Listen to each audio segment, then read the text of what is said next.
நமது அடுத்த விருந்தினர் நல்லு ஆர்லிங்கம். இவர் நாற்கரம் என்னும் பதிப்பகத்தை நிறுவி வெற்றிகரமாக நடத்தி வருகிறார். இதுவரை 200க்கும் மேற்பட்ட நூல்களை வெளியிட்டு பதிப்புத்துறையில் தனக்கென ஒரு வலுவான இடத்தை பெற்றுள்ளார். எழுத்து நேர்மையாகவும் நியாயமாகவும் இருந்தால் புதிய எழுத்தாளர்களை அறிமுகப்படுத்துவது அவருக்கு மிகுந்த மகிழ்ச்சி அளிக்கும் பணியாகும். இலக்கியத்தின் மீது கொண்ட ஆழ்ந்த ஈர்ப்பு பல வருடங்களாக அவர் எடுத்து வைத்த ஒவ்வொரு உறுதியான அடிகளின் மூலம் இன்று இந்த உயரத்தை எட்ட செய்துள்ளது. சிற்றுளி என்ற இதழை தொடர்ந்து நடத்தி வருவதோடு எழுத்தாளர்களையும் வாசிப்பாளர்களையும் இணைக்கும் ஒரு முக்கிய முயற்சியாக நுழைகுலம் என்ற பெயரில் கடந்த 200 வாரங்களாக ஒவ்வொரு ஞாயிற்றுக்கிழமையும் ஜூம் வழியாக இலக்கிய விமர்சனங்களை நடத்தி வருகிறார். மனு தர்ம சாஸ்திரத்தை தமிழில் மொழிபெயர்த்து அதில் உள்ள சமூக அநீதிகளையும் மக்களை இழிவுபடுத்தும் கருத்துகளையும் தெளிவாக வெளிச்சமிட்டு காட்டியுள்ளார். பல நண்பர்களின் புத்தக வெளியீட்டு விழாக்களில் திறமையான தொகுப்பாளராகவும் இவரை காணலாம். சகலகலா வல்லவராக திகழும் இவரிடமிருந்து நாம் அனைவரும் கற்றுக்கொள்ள வேண்டிய ஒரு முக்கியமான பண்பு நேர்த்தி. இவரது பதிப்பகம் ஏற்பாடு செய்யும் எந்த புத்தக வெளியீட்டு விழாவாக இருந்தாலும் யார் வந்தாலும் வராவிட்டாலும் அது குறித்த நேரத்தில் துல்லியமாக தொடங்கிவிடும் என்பது அவரது ஒழுங்கும் ஒப்பற்ற தொழில்முறையும் காட்டுகிறது. திரு நல்லு அவர்களை இப்போது பேச அழைக்கின்றோம்.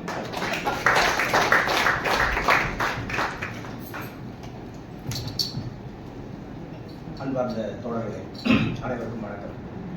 மைக் ஸ்பேஸ் பண்ணுங்க. கேட்கல சரியா? ஓகேவா? கேக்குதா? ஓகே. இந்த புத்தக வெளியீட்டு விழா தகவல் மட்டும் லதாகாரி சொன்னாங்க. திடீர்னு வந்து நீங்க பேசுறீங்களா அப்படின்னாங்க.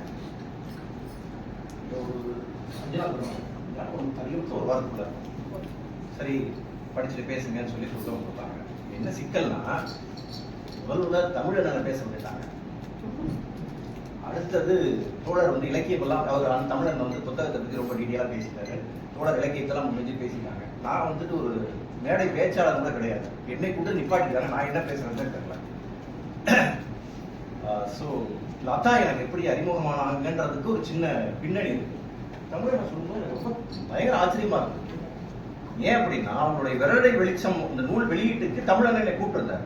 நான் அங்கே போகும்போது தான் வந்து லதாவை ஃபர்ஸ்ட் டைம் மீட் பண்ணுறேன். அங்கே தான் ஃபர்ஸ்ட் லதாவை பார்க்குறேன். ஆனா அவர் இன்னைக்கு தான் சொல்றாரு, உங்களை வந்து அதுக்கு முன்னாடி பெரிய ஒரு அறிமுகம் இல்லை, அந்த கூட்டத்தை தான் வந்துட்டு முதல்ல பேசினேன்றாரு. அவங்க ஏதோ ரொம்ப நாள் நண்பர்களா இருந்திருப்பாங்க நான் நினைச்சிட்டு இருக்கேன். இதனால் வரைக்கும் அப்படிதான் நினைச்சிட்டு இருந்தேன். இப்ப வேலையை அப்படிதான் சொல்லியிருப்பேன். இப்ப அவர் சொல்லலைன்னா எனக்கு அது ரொம்ப ஆச்சரியமா இருந்தது. இப்ப இங்க வந்த பிறகு தெரிஞ்சுக்கிட்ட தகவல் அது. அந்த கூட்டத்துல அதை லதாவை பார்த்துட்டு வந்து அதுக்கப்புறம் பார்த்தேன். ரொம்ப வழக்கமான எல்லா ஆளுநர்ல இருந்து கொஞ்சம் வேறுபட்ட அவங்களுடைய அந்த செயல்பாடுகள் எல்லாமே வித்தியாசமா தெரிஞ்சுது. வந்ததுக்கப்புறம் வழக்கம் கூட ஃபேஸ்புக் தான் இருக்குல்ல, ஃபேஸ்புக்கில் உடனே போய் தேடின உடனே வந்துட்டு பார்த்தா முன்னாடி அவங்களுடைய போஸ்ட் இதெல்லாம் பார்க்குற எல்லாத்தையும் பார்த்துட்டு வடிவேல் சொல்லுவாங்கல்ல, இந்த குரங்கு பொம்மை என்ன கண்ணாடி சார் அப்படிங்கிற மாதிரி, ஏன்னா நம்ம நம்மளை கண்ணாடியில் பார்த்த மாதிரியே ஒருத்தர் இருக்காங்க அப்படின்னு சொல்லி அதுக்கப்புறம் ஃப்ரெண்ட் ரிக்வஸ்ட் மேக்ஸிமம் வந்து நான் பெண்களுக்கு அதிகமாக வந்துட்டு ஃப்ரெண்ட் ரிக்வஸ்ட் கொடுக்க மாட்டேன் ஃபேஸ்புக்கில். 90% நான் வந்து எல்லாருமே வந்து எனக்கு வந்து ரிக்வஸ்டா இருக்கலாம். இப்ப சமீப காலத்துல சுத்தமா யாருக்கும் ரிக்வஸ்ட் கொடுத்தாலும் ஃப்ரெண்ட் ரிக்வஸ்ட் கொடுத்தா அதுக்கப்புறம் ஆட் பண்ணோம். நண்பர்களாக மாறணும். நிறைய விஷயங்கள் நாங்கள் ஒருத்தர் மியூச்சுவலா பேசிப்போம். நான் நிறைய பேர் வந்து என்னை பெரியாரிஸ்டடின்னு வந்து நிறைய அடையாளப்படுத்துவாங்க. நான் அது இல்லைன்னு ஒவ்வொரு இடத்துலையும் நான் சொல்லிட்டே இருக்கேன். அப்படி கிடையாது. பெரியார ரிவர்ஸ் ஆர்டர்ல வாசிக்கிறது. நமக்கு ஏதாவது ஒரு சிந்தனை தோணுச்சுன்னா அதை வந்து அதை பத்தி அவர் என்ன சொல்லியிருக்காரு அப்படின்னு பின்னாடி போய் தேடி பார்த்து அப்படி ரிவர்ஸ் ஆர்டர்ல வாசிக்கிட்டு வராது. எல்லாத்துக்கும் வந்து ஓகே நமக்கு ஒரு சிந்தனை வருது, அதை வந்து அதை பத்தி அவர் என்ன சொல்லியிருக்காரு, வேற யாரெல்லாம் வேணாலும் சொல்லியிருக்காங்க, அது பொருந்தி போகுதான்னு பார்க்கறது. லதா கூட அப்படிதான் பார்ப்பேன். ஏதாவது ஒரு பிரச்சனை வந்து ஏதாவது ஒரு சமூகத்துல ஏதாவது ஒரு பிரச்சனைகள் வருது, அது சம்பந்தமா ஏதாவது நம்ம டிஸ்கஸ் பண்ணணும், யார்கிட்ட டிஸ்கஸ் பண்ணணும் நான் தேடினா ஃபர்ஸ்ட் ஆள் வந்து லதாவா இருக்கும். உடனே வந்து ஏன்னா நமக்கு அவங்களுக்கும் ஒத்து போகுதா அப்படின்னு அதை பத்தி யோசிக்கிறாங்கன்னு பேசுவோம். அப்படி சும்மா அப்படியே தான் மேக்ஸிமம் வேற எதுவும் நம்ம பேசிக்கிட்டே இருக்காதுன்னு நினைக்கிறேன். அந்த மாதிரி ஃபோன் கூட உடனே வந்து அது மணிக்கணக்காக அப்படியே 1/2 மணி நேரம் 1 மணி நேரம் பேசிக்கிட்டு இருக்கோம். இப்படியாக உருவானது தான். அது வந்து ரொம்ப நெருக்கமாகி இப்போ அன்னைக்கு கூட வந்து அவங்க இன்ட்ரடக்ஷன் கேட்டாங்க. எனக்கு சீரியஸாக அந்த மாதிரி ஒரு ப்ரொஃபைல் வச்சுக்கிறது, நம்மளை பற்றி என்ன சொல்றதெல்லாம் ஒன்றுமே தெரியல. அவங்களே நீங்கள் உங்களுக்கு என்னை பற்றி உங்களுக்கு என்ன தெரியுமோ அதை அப்படின்னா அவங்க நிறைய மானியத்தை எல்லாம் போட்டுட்டாங்க. அதெல்லாம் இப்போ அப்பா தான் சொன்னாங்க இல்லையா, அந்த டீட்டெயில்ஸ் எல்லாமே.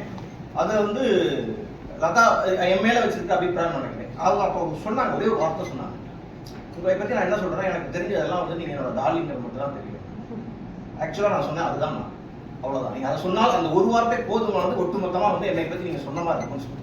அது ஏன் இந்த நான் சொல்றேன் அப்படின்னா, கிட்டத்தட்ட அந்த ரிசம்பலன்ஸ் நிறைய விஷயங்கள்ல ஒத்து போறது. இந்த புத்தகத்தை இதை வந்து பாத்தீங்கன்னு வச்சுக்கோங்களேன், கிட்டத்தட்ட இதுல நிறைய கண்ணாடிகள். அவங்க ஒரு பெண்ணா இருந்து ஒரு அவங்க சந்திச்ச ஆண்கள் பத்தி எழுதியிருக்காங்க.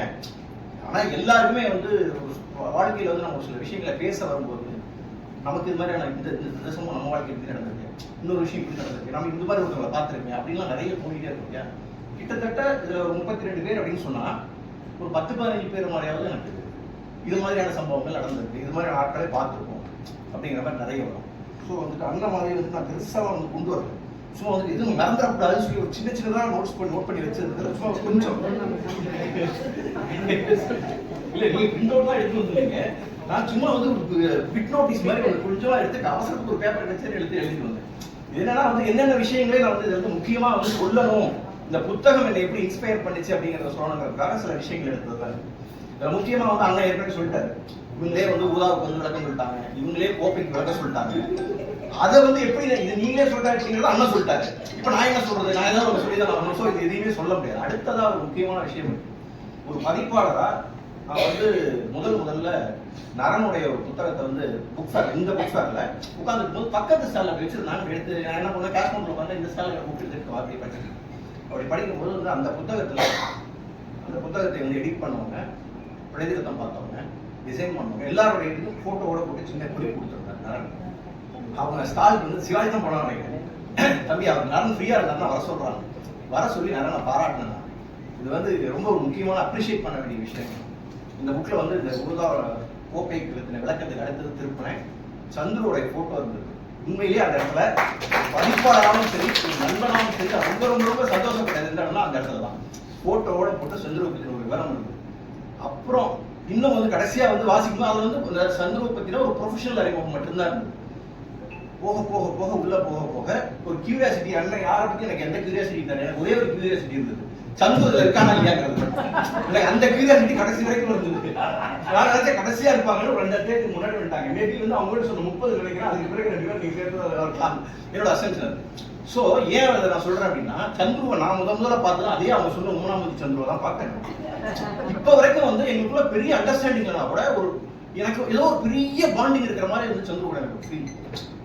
பேசிக்க தேவையில்லை, நாங்க வந்து அதிகமா பேசிக்கிட்டதே கிடையாது சந்துரு நானும். ஒரே ஒரு டைம் லாஸ்ட் புக் லான்ச்ல அந்த நைட் டின்னருக்கு போனது மட்டும் தான் நாங்கள் எடுத்து பேசிக்கிட்டோம். பெருசா பேசுறதுல எதுவும் பண்ணல. ஆனா எங்கேயாவது வந்து எங்க பார்த்தாலும் வந்து சந்துரு பார்த்தா எனக்குள்ள மனசுக்குள்ள நீங்க யாரே ஒரு ஹக்கு பத்தி ஒரு சொல்லியிருந்தீங்க, அவங்க அரைச்சிட்டாங்கன்னா எனக்கு ரொம்ப வந்து என்ன சொல்றது, அந்த ஃபீல் வந்து எக்ஸ்பிளைன் பண்ண முடியாதுன்னு சொல்றீங்க. அப்படியான ஒரு ஃபீல் வந்து எனக்கு சந்துரு பார்க்கும்போது கிடைக்கும். இதெல்லாம் வந்து இந்த புக்கை வந்து நான் வாசிக்கும் போது எனக்கு கிடைச்ச சின்ன சின்ன சின்ன எக்ஸ்பீரியன்ஸஸ்.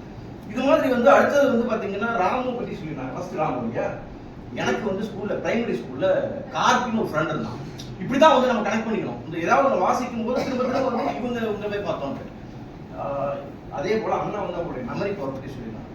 எனக்கு 3 வயசுல இருந்ததை ஞாபகம், அதுக்கு பிறகு நிறைய மறந்துடும். இப்ப வந்து பெரிய சிக்கலே என்னன்னா நபர்களுடைய பெயரை மறந்து போகும். யாரை வேணா மீட் பண்ணா பேசுனா திரும்ப வந்து அவங்க பேர் மறந்து போயிடும். இப்பவும் போன் எடுத்து வச்சேன்னா யாருக்காவது போன் பண்ணணும், இவங்களுக்கு தான் போன் பண்ணணும் எனக்கு தெரியும். ஆனா அவங்க அந்த பேர் ஞாபகம் வந்தா தான் போன்ல சர்ச் பண்ண முடியும். 1/2 மணி நேரம் வச்சுட்டு போனை கவுத்து வச்சுட்டு வேலைக்காக வச்சுட்டு திரும்ப அவங்க ஏதாவது போன் பண்ணணும். அது மறுபடியும் எப்பயாவது சம்பந்தம் இல்லாத நேரத்துல அவங்களுக்கு போன் பண்ணவே தேவையில்லாத நேரத்துல அன்னைக்கு உங்களுக்கு போன் பண்ண தேவைப்படுச்சுன்னு யோசிக்கணும். இப்படியான பட் வந்து 3 வயசுல வந்து இப்போ வரைக்கும் எனக்கு ஞாபகம். நானும் வந்து இப்போ நாங்கள் படிச்ச எந்த காலத்துல நானும் போறேன்னா ரொம்ப ஒரு கிராமத்துல இருந்து வந்தேன். அப்ப எங்க ஸ்கூல்ல எல்லாம் வந்து பாத்தீங்கன்னா பேபி கிளாஸே கிடையாது. அதுக்கு முன்னாடி வந்து அட்டனன்ஸ் இல்லாம கொண்டு போய் உட்கார வச்சுருவாங்க. அது வந்து நமக்கு ஒரு பெரிய பிரஸ்டீஜ் இஷ்யூ ஆகிடும். அது என்ன பண்ணுவாங்கன்னா எங்களையெல்லாம் கொண்டு போய் லாஸ்ட்ல உட்கார வச்சுருவாங்க. யாரெல்லாம் வந்து அட்மிஷன் போட்டுருக்காங்களோ அவங்களையெல்லாம் முன்னாடி வச்சுட்டு அட்மிஷன்லாம் வர பசங்களாம் பின்னாடி உட்கார வச்சுருவாங்க. நான் முன்னாடி உட்காருவேன். இப்படியே அடம் பிடிச்சு 4 வயசுல ஸ்கூலுக்கு போக மாட்டேன்னு எல்லா பசங்களும் அடி வாங்குற காலத்துல ஸ்கூலுக்கு போயே அவங்க அடம் பிடிச்சு அடி வாங்கி ஸ்கூல்ல போய் அட்மிஷன் போட்டாச்சு. 3rd ஸ்டாண்டர்ட்ல கார்த்தின்னு அந்த ஃப்ரெண்ட் இருந்தான். அவங்க அப்பா வந்து கேட்டலிக் ஸ்டேட் பேங்க்ல மேனேஜரா இருந்தார். அது இன்னும் எனக்கு ஞாபகம் இருக்கு. எல்லோ கலர்ல ஒரு ஸ்கேல் இருக்கும். அந்த ஸ்கேலுக்குள்ள ஃபிக்ஸ் பண்ற மாதிரி ஒரு பேனா. அந்த பேனா அந்த அது வந்து என்னன்னா அந்த ப்ரமோஷனுக்காக, பேங்கோட ப்ரமோஷனுக்காக கொடுத்தது. அவன் அதை கொண்டு வந்து கொடுப்பான். அந்த ஒரு ஃப்ரெண்ட் இப்போ இவங்க எப்படி சொன்னாங்க, கிடைக்கிறதெல்லாம் கொண்டு போய் அந்த ஃப்ரெண்டு கொடுப்பேன் அப்படின்னு சொல்லி சொன்னாங்க இல்லையா, அந்த மாதிரி அவன் வந்து அவனுடைய வீட்டுல இருந்து அதை கொண்டு வந்து கொடுப்பான். இன்னொரு முக்கியமான விஷயம், உங்க வீட்டுல என்னடா சாப்பாடுனா அவன் சொல்றது 90% அவன் சொல்றது ரசம். ரசம் சோறுன்னு கூட சொல்ல மாட்டான். நீங்க ஃபேமிலியில எல்லாரும் கூப்பிட்டு கிண்டல் அடிச்சுட்டு இருப்பாங்க. அப்படியான ஒரு அந்த ஒரு ஃப்ரெண்ட், அந்த ஒரு சைல்ட்ஹுட் மெமரியில ஸ்டார்ட் ஆகுது இந்த புக். அப்படிதான் வந்துட்டு அண்ணன் சொன்ன மாதிரி அந்த இடத்துல ஸ்டார்ட் ஆகிட்டு இது ஒரு என்டையர்லி வந்து அவங்க கிட்டத்தட்ட வந்து அவங்க 60+ இருக்கிற அந்த என்டையர் ஜேர்னியில் வரக்கூடிய இம்பார்ட்டண்ட்டாக கிட்டத்தட்ட ஒரு 2 வருஷத்துக்கு ஒரு சராசரியாக இருந்துக்கலாம்.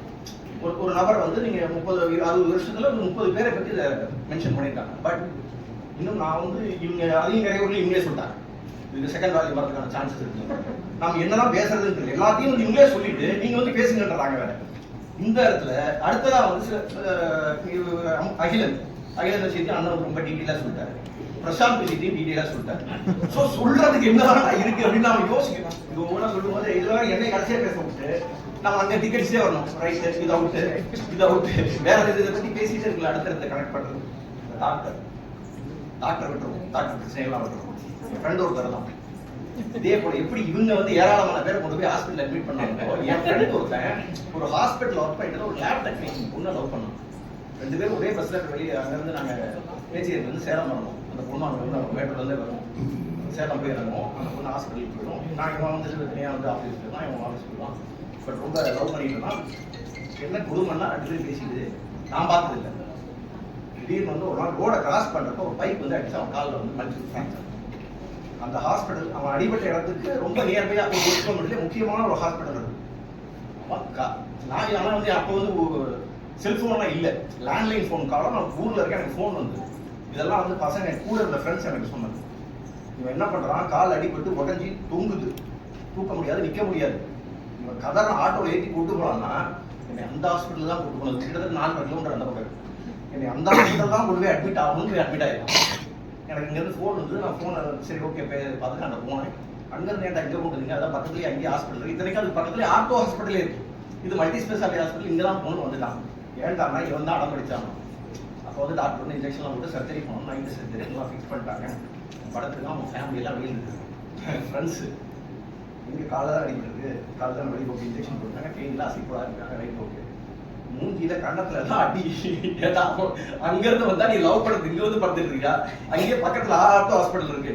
அது ஒரு கைண்ட் ஆஃப் ஃப்ரெண்ட்ஷிப். அப்படி வந்து ஒரு நெருக்கமான ஃப்ரெண்ட்ஷிப் அது இருந்தது. அது மாதிரி இங்க நிறைய ஃப்ரெண்ட்ஸ் ரொம்ப நெருக்கமா இருந்தவங்க, சப்போர்ட் பண்ணுவாங்க, ஹெல்ப் பண்ணுவாங்க, நிறைய விஷயங்கள் எல்லாம் பாக்குறது.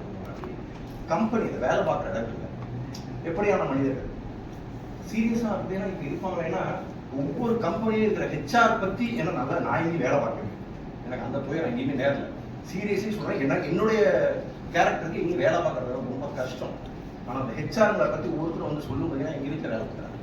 அவங்க வந்து சொல்லும்போது எனக்கு வந்து இருக்கிற பிபியெல்லாம் ஒரு நாளைக்கு 4 டேப்லெட் போட வேண்டிய கண்டிஷனுக்கு வந்துட்டு அவ்வளோ பிபி ரைஸ் ஆகுது.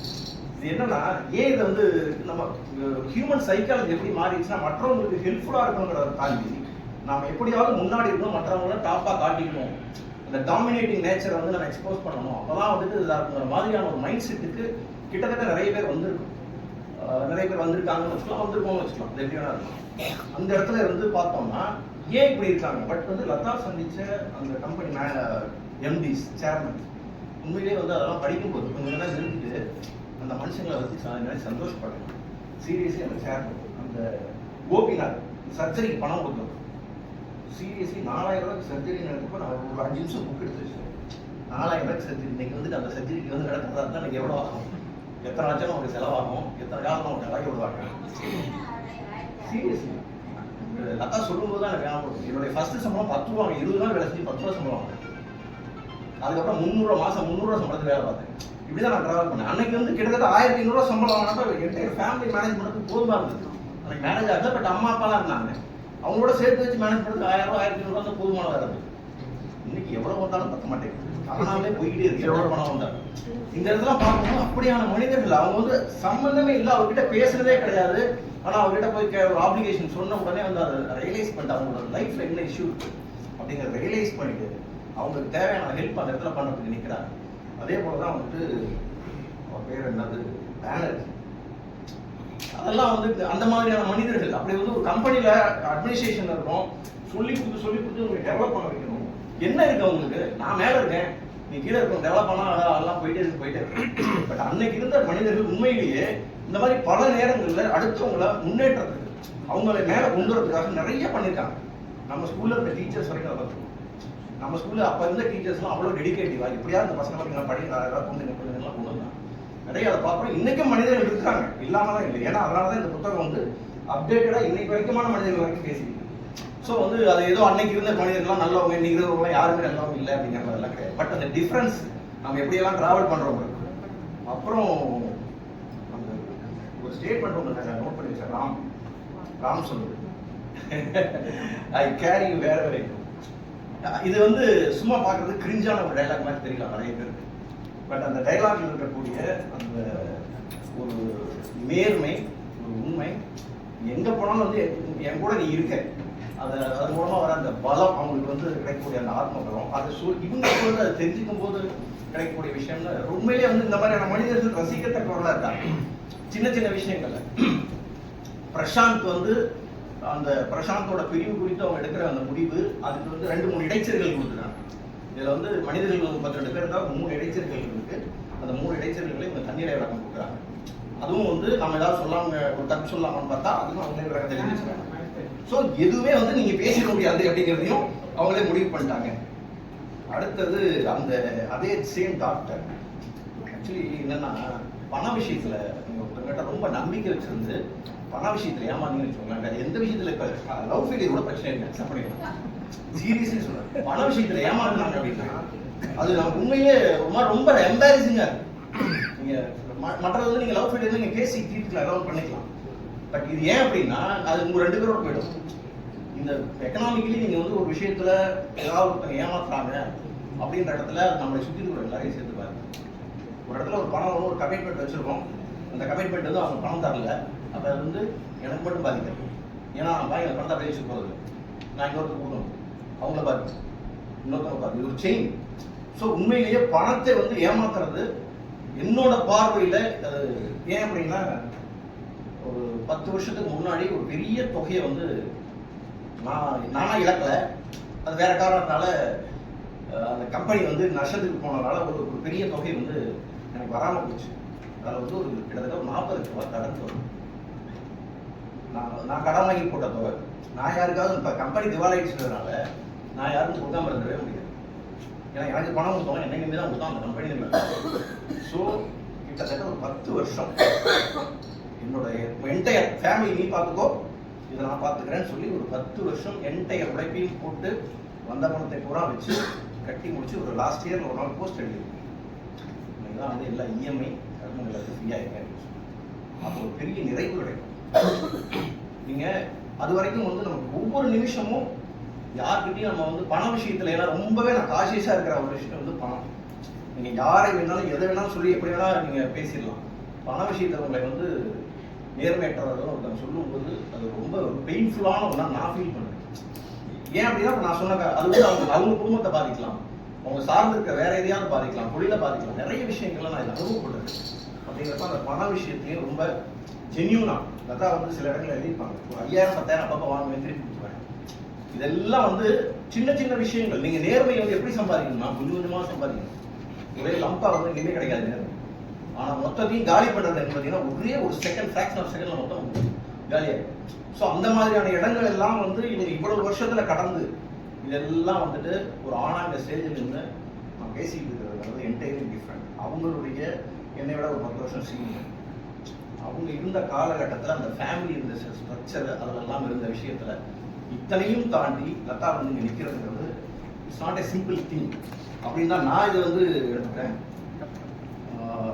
இல்லையா ரொம்ப டச்சிங்காக இருக்கு இந்த கேரக்டர் வந்து. ஏன் இப்படி இருக்காங்கன்னு தெரிய மாட்டேங்குது. சில நேரங்கள்லாம் வந்துட்டு பிரான்சிஸ் ஏன்டா மாற்றி இருக்கான், இவ்வளோ ஒரு திறமையான பையன். அது மாதிரி வந்து போன வாரம் தான் யார்கிட்ட பேசிக்கணும் குழந்தைங்க சம்மந்தமே இல்லாமல் போகும், யார்கிட்ட பேசிக்கணும் ஏதாவது தோணும் அப்போ போகும். இந்த மாதிரி வந்து சின்ன வயசுல அவங்க அந்த மாதிரி வந்து அவங்களுடைய முடிவை அவங்களே தேடிக்கிறது, இந்த மாதிரியான விஷயங்கள்லாம் பார்க்கும்போது அன்புக்காக ஏங்குறது. எதுக்கு வேணா பணம் இல்லைன்னா கடன் வாங்கிடலாம், அன்பை கடன் வாங்கவே முடியாது. கிடைச்சா அவங்களா கொடுத்தாதான் உண்டு. அந்த இடத்துல வந்து பார்க்கும்போது லதா வள்ளலா மாறி கர்ணன்லாம் பிச்சை எடுக்கணும், கர்ணன் தளவாங்கணும், இந்த மாதிரி அவங்க இடத்துக்கு வாங்கி எல்லாருக்கும் வந்து அந்த ஏன் அப்படின்னா அந்த புத்தகத்தை நீங்க வந்து முழுமையா வாசிச்சீங்கன்னா எங்கேயும் அவங்க சொன்னாங்களே கடைசியா குறை ஒன்றும் இல்லை, யார் மேலேயும் பெரிய அளவில் குற்றச்சாட்டு எதுவுமே இல்லை. அண்ணன் சொன்ன மாதிரி 2 பேர், அதுவும் வந்து குற்றச்சாட்டு அவங்க சொல்லவே இல்லை. மூணாவதாக நான் பார்த்தது இந்த டாக்டர் அந்த எதிர்மறையான ஒரு சின்ன விஷயங்கள் ஒருத்தரை பற்றி கோடு காட்டியிருக்காங்கன்னா அந்த 3 பேர் பற்றி ஒரு அது மட்டும்தான், ஒரு சின்ன விஷயங்கள் மட்டும்தான், அது எதிர்மறையாக நமக்கு தெரியும், அவ்வளோதான். அவங்க குற்றச்சாட்டை எந்த இடத்துலையுமே அவங்க சொல்லலை. எல்லாருமேலையும் அவ்வளோ விஷயத்தையும் ஒரே ஒரு இடத்துல வரும். ஒரு ஹஸ்பண்ட் வந்து திரும்ப வந்து கஷ்டப்பட்டு இருக்காங்கிறப்ப எப்போ வேணா வீட்டுக்கு வந்து சாப்பிட்டு போக சொன்னேன் அப்படிங்கிற ஒரு லைன் இருக்கு. இதெல்லாம் வந்து சீரியஸ்லி யாராவது சொல்லுவாங்களா? அது யாரா வேணா இருக்கட்டும், இங்க இருக்கிற பெண்கள்ல கூட யாராவது சொல்லுவீங்களான்னு எனக்கு தெரியல. அதையெல்லாம் பார்க்கும்போது லதாவோட ஹைட் வந்து எங்க எல்லாம் வந்து ஒவ்வொரு ஸ்டெப்பா இன்க்ரீஸ் ஆகிட்டே போகுது அப்படிங்கிறது. அண்ட் எஜ்ஜி லாஸ்ட், ஏன்னா எனக்கும் அந்த மாதிரி ஒரு தாட் ப்ராசஸ் இருக்கு. ஒரு 10 வருஷம் முன்னாடி ஒரு 300-350 பேர் அவங்க எல்லாம் வந்து ஆர்கன் டொனேஷன் பண்ணுறதுக்கு ஒரு கேம்ப் ஆர்கனைஸ் பண்ணி ஒரு 350 பேர் ஆர்கன் டொனேஷனுக்கு அவங்க எல்லாம் ஃபார்ம் ரெஜிஸ்டர் பண்ணி ஆர்கனைசேஷன் ரெஜிஸ்டர் பண்ணியிருக்காங்க. நானும் அதை பண்ணியிருக்கேன். பட் வந்து ஹோல் பாடி டொனேஷனுக்கான வேலையும் அதுதான் பண்ணிட்டு இருக்கேன். அதே போல் அவர் என்ன சொல்லியிருந்தாரு நீங்கள் சொன்னீங்களோ, மரணத்துக்கு பிறகு கத்தி அழுது ஆர்ப்பாட்டம் பண்ணி அது ஒரு 15 நாள் சடங்கு வச்சு இதெல்லாம் எதுவுமே தேவையில்லை. மனிதர்கள் வரோம் போகிறோம், பூமியில் வந்து தொடர்ந்து பிறப்புகள் நிகழுது, இறப்புகள் நிகழுது, எல்லா வயசுலையும் சம்மந்தமே இல்லாமல் எந்த ஏஜில் வேணால் வந்து மனிதர்கள் பூமியை விட்டு போயிட்டே இருக்காங்க. இப்போ வந்து ஃபேஸ்புக்லாம் பார்க்கறதே ரொம்ப சங்கடமாக இருக்கிறது, அதுவும் ஒரு காரணமாக இருக்குது. திடீர்னு யார் என்னைக்கு நீங்கள் காலையில் ஏதாவது குட் மார்னிங் போடலாம், யாராவது பர்த்டே விஷஸ் போடலாம்னு பார்த்தா திடீர்னு அந்த நேரம் பார்த்து யாராவது ரொம்ப ஒரு தாங்கிக்கவே முடியாத ஒரு இழப்பு வந்து நீங்கள் செய்தி. அப்போ எங்கே போய் மற்றவங்களுக்கு பர்த்டே விஷஸ் போகிறது, அப்போங்களா வந்து க்ளோஸ் பண்ணிட்டு போகலாம். ஸோ இந்த மாதிரி சின்ன சின்ன விஷயங்கள் கடைசியாக வந்து ஒரு பஞ்ச் லைன் கடைசியாக இருக்கும். என் வாழ்க்கை நண்பர்களா, என் வாழ்க்கை நண்பர்களா. நான் ஏன் கண்ணாடின்னு ஆரம்பத்தில் சொன்னேன், கிட்டத்தட்ட வந்து உறவுகள்ல இருந்து நிறைய விலகி, அதுவும் முக்கியமாக வந்து கல்யாணத்துக்கு பிறகு வந்து உறவுகள் முழுமையாக கைவிட்ட பிறகு என்டையர்லி எல்லாம் சொல்லி இப்போ வரைக்கும் எங்கள் வீட்டில் அடிக்கடி சொல்லுவாங்க. எல்லாரும் சொல்லுவாங்க, கட்டின புடவையோட வந்துட்டாங்க, பாப்பா போட்ட பேண்ட் ஷர்ட்டோட வந்தாங்க. அந்த வீட்டில் வந்து பாப்பாட்ட அடிக்கடி சொல்லுவாங்க. அப்படி வந்து சென்னைக்கு நான் வரும்போது இந்த விஷயத்தை முக்கியமாக சொல்லியா, இலக்கிய உலகத்தில் எனக்கு சென்னையில் முதல் அறிமுகமான தமிழ்மணம் அவர் வந்ததுக்கு பிறகு இன்னைக்கு வந்து கிட்டத்தட்ட இந்த கூட்டத்தில் ஒரு 20-25 பேர் தெரியாத நான் சொல்ல முடியும். சரி, ஞாபகம் எல்லாம் அது கண்டிப்பாக ஞாபகம் தான். அவ்வளோ பேர் மற்றவங்க எல்லாருமே வந்துட்டு இவ்வளவு நண்பர்கள், ஒரு குறைஞ்சபட்சம் வந்து 1000-1500 நண்பர்களுக்கு மேலே. நான் சொல்றது ரொம்ப கம்மி நம்பர் நினைக்கிறேன், அதையும் தாண்டி இருக்கலாம். இன்னொன்று நம்மை தெரிஞ்சு நம்ம ஃப்ரெண்டாக இருக்கும், பட் ரொம்ப நெருக்கமான பழக்கம் இல்லாதனால நம்மளை தெரிஞ்சு வச்சிருப்பாங்க. அது மாதிரி எக்கச்சக்கம் ஏராளமான மனிதர்களை சம்பாதிக்கும். அத்தாவும் அந்த மாதிரி ஏராளமான மனிதர்களை. ஏன்னா இதை தாண்டி நம்ம சம்பாதிக்க போகிறது எவ்வளவுதான் பணம் சம்பாதிச்சாலும் நீங்கள் அதை எடுத்துட்டு போக போகிறதே கிடையாது. அது சும்மா இதெல்லாம் தத்துவார்த்தமாக எல்லாம் பேசிப்பேன் அப்படிங்கிறது. நான் எல்லா இடத்துலையும் இந்த கூட்டத்தில் இதே மேடையில் போன நிகழ்ச்சியில் நான் சொன்னேன், சம்பாதிக்கிற பணத்தை சந்தோஷமாக செலவு பண்ணுவேன். பசங்களுக்கு சொத்து சேர்த்து வச்சுட்டு அவங்களுக்கு சேர்க்கணும், அவங்க அனுபவிக்கணும் அப்படின்னு நினைச்சிட்டு நீங்கள் சம்பாதிச்சதை நீங்கள் விட்டுட்டு தியாகம் பண்ணலாம் இருக்காதீங்க. நல்லா செலவு பண்ணுங்க. உங்கள் பசங்களுக்கு என்ன வேணும்னா அவங்க சம்பாதிச்சு செலவு பண்ணுங்க. அவங்களுக்கு வேலை இருக்குல்ல, அவங்க வேற என்னதான் பண்ணுறது, அவங்களே சேர்த்து நம்ம வந்து கஷ்டப்பட்டு சேர்த்து வச்சுட்டு நீ சந்தோஷமா இருக்கா, அவங்க சும்மா தான் உட்காந்துருக்கும்.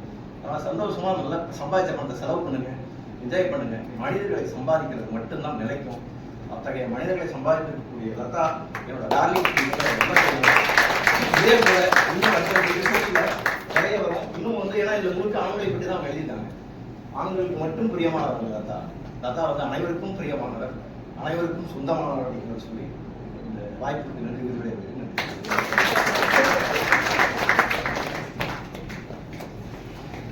So it's a great challenge to be the last speaker, but in spite of it, thank you for giving that captivating speech.